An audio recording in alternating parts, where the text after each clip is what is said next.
وادي کیلاش چې د دنیا په ښایست کې د خپل ځان مثال په خپله دی.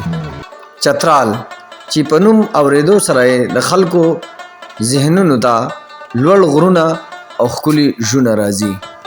دې کې هیڅ شک نشته چې د دغه ځای خلک ښکلي او تندرست زنده دله خلک دی. هر کال د ډانس دا تهوار په دې توګه نمانځلی کیږي چې د مینې پیغام ژوند او زلمي یو بل له ورکوي او دنیا ته د امن نښه ښایي. د دنیا د ګوټ ګوټ نه سیلګري دلته راځي. مشهوره ده چې د دې ځای خلک ژوند هم لکه د څاروو خرڅوي، خو د تیرو د ترخو واقعاتو له وجې دغه رواج انتهایی کم شوی دی.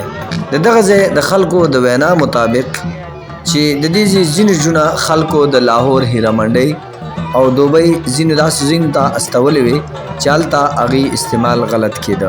د دې وجې اوس دوی کوشش کوي چې دغلته خپل ژوند که پوره ذمهواري نه وي نو د چترال نه علاوه یې په نورو ځایونو کې نه ودوي.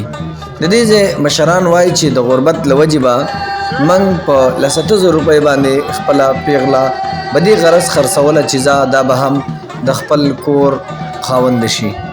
د دې نه علاوه نور رواجونه هم د نورې دنیا نه د دې خلکو مختلف دي، لکه په مړي باندې ګډاګانې کول یا د مړي سره قیمتي سامانونه ښخول.